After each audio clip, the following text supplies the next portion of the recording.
চলে আসলাম আমরা আমাদের আরো একটি কাজে। দেখতেই পাচ্ছেন ওয়ালটা কাজ শুরু করে দিচ্ছি আমরা। প্রথমে এই ওয়াল শুরু করার সময় আমাদেরকে লক্ষ্য রাখতে হবে ড্রয়িং এর প্রতি। ড্রয়িং যদি সুন্দরভাবে করা যায় তাহলে রং অনায়াসে লাগানো যায়। আর ড্রয়িংটা তখনই বেশি ফুটে যখন একটি ওয়াল সুন্দরভাবে রেডি থাকে। রেডি ওয়াল বলতে সাধারণত আমরা বোঝাই দেওয়াল খুব সুন্দরভাবে সাদা প্লাস্টিক পেইন্ট বা লাইন পুটিং দেয়া থাকে, যেটা ওয়াল থাকে সেটাকে। আমরা অনেক সময় ভুল করি, যে কোনো ওয়ালের কাজ শুরু করে দিই, তবে ওয়ালটা রেডি করে যদি আমরা কাজ শুরু করি সেক্ষেত্রে কাজটা অনেক বেশি সুন্দর হয়। দেখতে পাচ্ছেন আমরা কাজের সাথে সাথে কিন্তু ড্রয়িং গুলো প্রথমে আগে সুন্দরভাবে করে নিই। আমরা ড্রয়িং বিভিন্ন চক দিয়ে আগে করে নিই, তারপরে প্রয়োজন মতো রং লাগাই।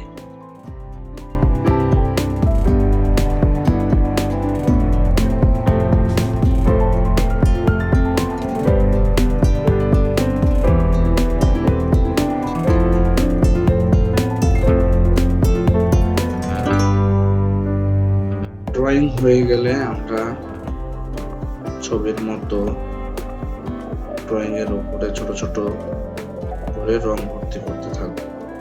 এই ছোট ছোট রং ভর্তি করতে করতে আমাদের মূল বিষয়ের দিকে আস্তে আস্তে আমরা এগিয়ে যাব। একসাথে সব রং ধরলে অনেক সময়ই রঙের কম্পোজিশনে ভুল হয়। তার জন্য যে কোনো এক সাইডে বা ড্রয়িং করার পরে যে কোনো একটা বিষয়কে কেন্দ্র করে এগিয়ে যাওয়াই ভালো, বিশেষ করে বড় দেয়ালগুলোতে। যেমন কালো রং দিয়ে কাজ করলে কালো রঙই থাকবে, সাদা রং দিয়ে কাজ করলে সাদা রঙেরই কাজ থাকবে, লাল রং দিয়ে কাজ করলে লাল রং দিয়ে কাজ থাকবে। এভাবে বিভিন্ন ভাবে রংগুলো ভর্তি করতে থাকলে একসময় অনায়াসেই কাজগুলো কমে যায়।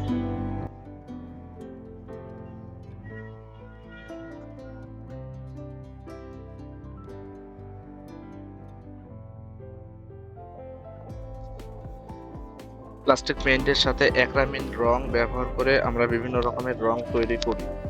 এছাড়াও যাদের অনেক কিছু জানার বা বুঝতে ভুল হয় তারা অবশ্যই কমেন্ট সেকশনে তাদের প্রশ্নগুলো জানাবেন, আমরা সর্বোচ্চ চেষ্টা করব সেগুলোর উত্তর দেওয়ার জন্য।